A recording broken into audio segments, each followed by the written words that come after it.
Finansialku, kembali lagi dengan saya Widya Yuliarti, perencana keuangan dari Finansialku. Sobat Finansialku udah pernah lihat kan video-video mengenai dana darurat nih, baik dari Pak Melvin dan dari CFP lainnya, udah banyak banget ngebahas soal dana darurat. Sobat Finansialku udah ngumpulin belum nih dana darurat?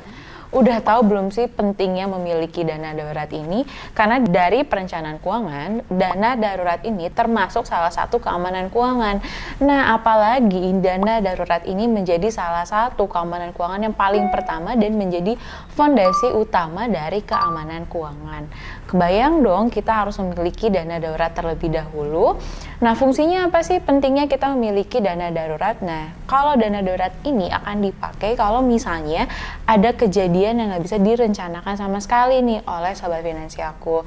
Nah, nantinya saat Sobat Finansialku perlu uang cash yang benar-benar liquid, nah ini bisa ambil langsung dari dana darurat untuk menghindari yang namanya utang dan cicilan. Sekarang, jadi Sobat Finansialku udah tahu nih dana darurat itu penting banget. Nah, sebenarnya di mana aja sih kita bisa nyimpan dana darurat itu? Dana darurat itu bisa disimpan di instrumen investasi yang aman, liquid, dan mudah dijangkau. Oke, jadi di video kali ini saya bakal bahas soal salah satu instrumen investasi yang memang menjadi salah satu pilihan untuk menyimpan dana darurat, yaitu adalah emas. Nah, tapi sekarang di video kali ini saya nggak sendirian gitu. Saya mau ngundang narasumber yang udah ngerti banget deh instrumen investasi emas ini seperti apa. Kenapa sih emas ini menjadi salah satu pilihan untuk kita menyimpan dana darurat. Jadi kali ini saya mengundang Pak Kadek dari Pegadaian. Jadi saya undang dulu Pak Kadek untuk join di video kita kali ini ya. Halo Pak Kadek, bagaimana kabarnya? Wah, nah sekarang kita mau bahas nih, kenapa sih investasi emas ini menjadi salah satu pilihan kita untuk menyimpan dana darurat? Kriterianya kan sebenarnya kalau kita nyimpan dana darurat ini harus di instrumen investasi yang aman, liquid, dan mudah dijangkau atau mudah diakses. Sebenarnya nih, untuk investasi emas sendiri ini, apakah investasi emas ini termasuk salah satu investasi aman dari inflasi dan juga dari pencurian? Ini gimana nih Pak Kadek? Iya Mbak Widya. Nah, mungkin kalau kita lihat dari sejarahnya gitu Mbak ya, emas ini kan merupakan alat hedging tradisional lah yang paling lama gitu ya. Ya salah satunya karena memang aman dari inflasi. Mungkin di sini saya contohkan adalah untuk ongkos naik haji lah gitu. Yeah. Dari tahun ke tahun kan kalau kita hitung ya dengan gram emas gitu ya. Mungkin di tahun atau 10 tahun yang lalu untuk naik haji mungkin diperlukan 90 gram emas gitu ya. Yeah. Nah, mungkin harganya kurang lebih 340 ribuan lah gitu. Nah, tapi kalau kita lihat sekarang itu dengan harga kurang lebih 900 sampai dengan 1 juta, itu sebenarnya kita butuh emas itu kurang lebih 36 gram. Artinya apa? Artinya ongkos naik haji semakin ke sini, semakin secara gram itu semakin menurun gitu. Nah, bayangkan kalau kita menyimpan emas gitu, tentu pada saat nanti naik haji gitu, kita pasti bisa juga dipakai lebihnya itu mungkin sebagai dana-dana yang lain gitu ya. Artinya kita bisa gunakan dengan tujuan-tujuan dana yang lain. Kemudian kalau kita lihat dari tingkat inflasi gitu ya, dari data BPS itu rata-rata kenaikan inflasi 10 tahun terakhir itu kurang lebih kan 5% lah ya. Dan jika kita bandingkan nih dengan harga emas 10 tahun terakhir, itu kenaikan harga emas 10 tahun terakhir itu ada di 13% setiap tahun. Tentu ini menandakan lagi bahwa nilai emas itu ya mengikuti inflasi, bahkan memang melampaui inflasi. Emas itu memang tidak membuat kita akan menjadi sangat kaya raya gitu ya, tapi emas itu bisa menjaga kekayaan kita gitu. Gitu sih. Kemudian yang kedua, nah ini menarik nih, karena gimana pun setelah kita memiliki aset nih berupa emas, tentu kita harus menyimpannya dengan aman gitu ya. Ya, nah, betul. Memang salah satu mitigasi resikonya adalah tempat penyimpanannya di mana gitu. Nah, ini bisa dilakukan nih dengan menyimpan emas itu di tempat-tempat yang memang aman ya. Pertama seperti brankas kita gitu, brankas milik pribadi gitu. Nah, mungkin jika kita tidak memiliki brankas secara pribadi, kita juga bisa simpan di safe deposit box gitu.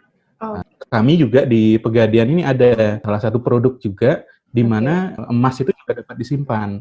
Nama produknya itu sebenarnya tabungan emas Pegadaian gitu. Jadi bisa disimpan juga dalam bentuk tabungan emas yang disimpan secara aman gitu untuk meminimalisir risiko-risiko dari kehilangan, kemudian pencurian dan lain-lain. Oh, oke. Jadi ini jelas banget ya disampaikan oleh Pak Kadek ini. Pertanyaan yang selanjutnya adalah sebenarnya apakah si emas ini termasuk salah satu instrumen investasi yang liquid gak sih Pak gitu? Iya, emas itu kan sebenarnya salah satu mata nilai ya yang diakui di seluruh dunia gitu ya. Iya. Jadi emas itu sangat mudah dicairkan gitu. Karena di seluruh dunia itu mengakui. Nah, bagaimana kalau kita saat menyimpan dana darurat tersebut dalam bentuk emas dan memang sewaktu-waktu butuh dana gitu ya. Iya, Nah, betul. pertama emang bisa langsung dicairkan gitu ya, baik dengan dijual ke toko emas atau digadaikan. Biasanya sih kami tetap menyarankan itu jangan menjual emas ya pada saat membutuhkan dana mendesak. Sebenarnya opsi gadai ini itu bisa menjadi opsi sehingga memang kita tidak kehilangan aset atau memang perhiasan kita, tapi kita bisa memenuhi dana darurat tadi. Terus juga masalah penjualannya nih, kan yang kita tahu adalah saat kita misalnya mau menjual atau menggadaikan, itu kan kita harus langsung datang nih ke tokonya gitu kan ya, atau langsung ke pegadaiannya. Gimana sih kita mengatakan bahwa si emas ini sekarang itu merupakan sebuah instrumen investasi yang mudah diakses? Di era digital ini, kami itu menyesuaikan itu, mengikuti perkembangan teknologi, kebutuhan dari customer gitu. Jadi di awal tahun 2018 kami meluncurkan Pegadaian Digital. Nah, dengan Pegadaian Digital ini kami harapkan itu masyarakat semakin mudah ya melakukan investasi emas khususnya dengan berbagai fitur. Kemudian di aplikasi tersebut juga kita bisa melakukan gadai tabungan emas. Juga ada jual gitu tabungan emas. Jadi tanpa datang ke outlet pun untuk gadai, untuk menjual tabungan emas itu bisa dilakukan melalui aplikasi Pegadaian Digital ini. Boleh dijelasin nggak sih Pak keuntungan-keuntungan lain nih ketika kita menggunakan Pegadaian Digital selain tadi, apa lagi sih Pak keuntungan lainnya untuk Pegadaian Digital ini? Ya, tentu ya selain mudah diakses itu banyak hal yang bisa didapatkan melalui aplikasi Pegadaian Digital ini. Misalnya nih kita memerlukan emas batangan gitu ya, emas batangan. Nah, melalui aplikasi ini pun bisa kita lakukan cicil emas.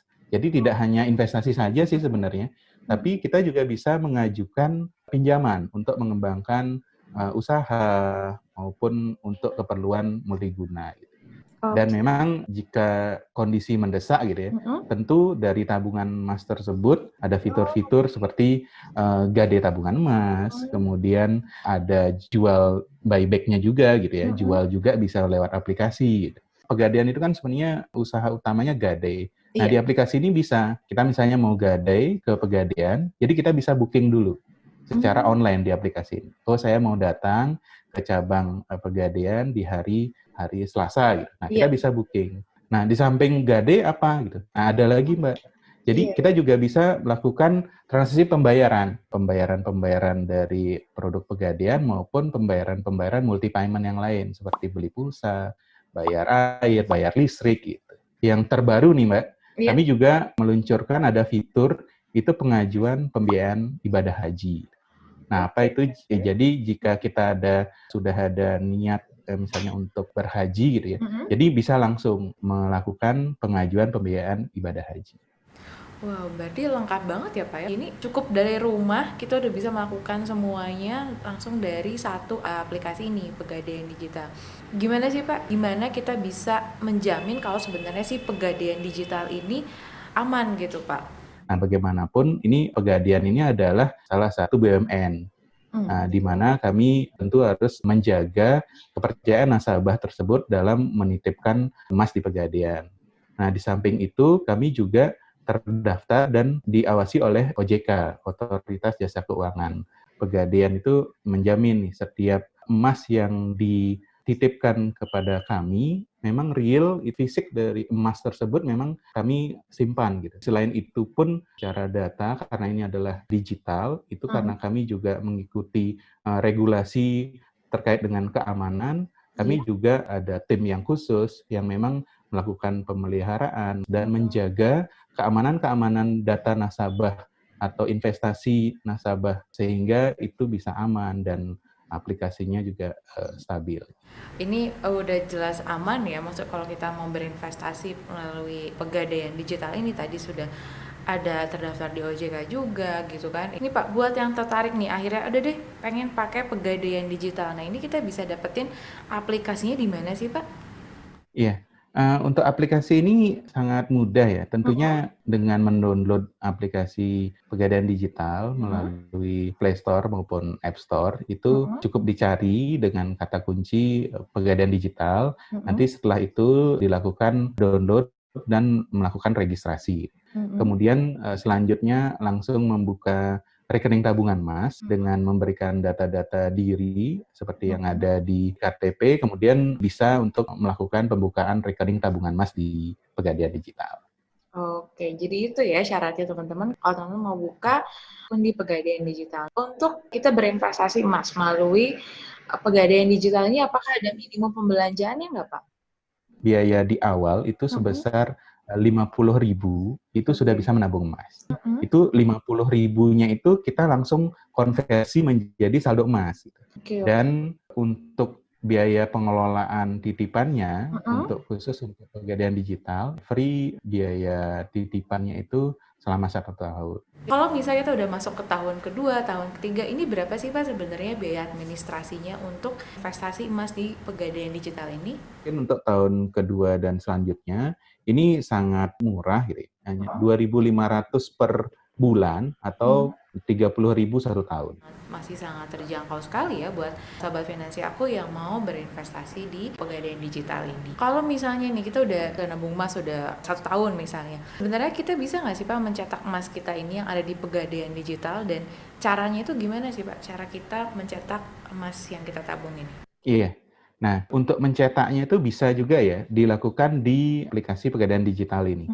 Jadi caranya itu nanti masuk ke menu cetak emas, itu step-nya juga simple, hanya memilih jenis emas batangannya, kemudian tinggal dipilih mau denom yang berapa besarnya gitu. Katakanlah 1 gram, 5 gram, 10 gram gitu.